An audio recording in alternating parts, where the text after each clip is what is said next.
అందరికీ అర్థమయ్యే రీతిలో భగవద్గీత. మొదటి అధ్యాయం 24వ శ్లోకం. సంజయోవాచ ఏవముక్తో హృషీకేశో గుడాకేశేన భారత సేనయోరుభయోర్మధ్యే స్థాపయిత్వా రథోత్తమం. అయితే సంజయుడు ధృతరాష్ట్రునికి చెప్తున్నాడు అక్కడ జరుగుతున్న విషయం.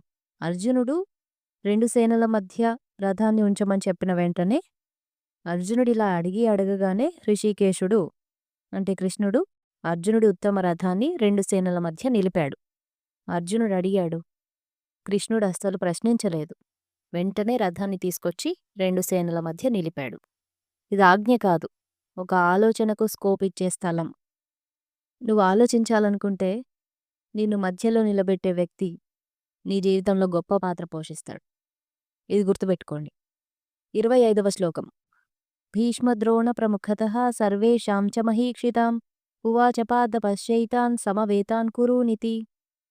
అయితే భీష్ముడు ద్రోణుడు వంటి మహానుభావుల ఎదుట రథాన్ని నిలిపి కృష్ణుడు అన్నాడు, పార్థ, ఇక్కడ చేరిన కౌరవులను చూడు. ఇక్కడ కృష్ణుడు ఏ ఉపదేశం ఇవ్వలేదు, ఎటువంటి ప్రశ్నలు అడగలేదు. రథాన్ని తీసుకొచ్చి అక్కడ నిలిపి కేవలం చూడు అంటున్నాడు. ఎందుకంటే నిజమైన బోధన మాటల్లో కాదు, అవతలి మనిషిని అర్థం చేసుకోవడంలో, అవగాహనలో ఉంటుంది. 26వ శ్లోకం. తత్రాపశ్య స్థితాన్ పార్థ పితॄనథ పితామహాన్ ఆచార్యాన్ మాతులాన్ భ్రాతॄన్ పుత్రాన్ పౌత్రాన్ సఖీన్స్తదా. అర్జునుడక్కడ తన తండ్రులు, తాతలు, గురువులు, మామలు, అన్నదమ్ములు, కుమారులు, మనవళ్ళు, స్నేహితులందర్నీ చూశాడు.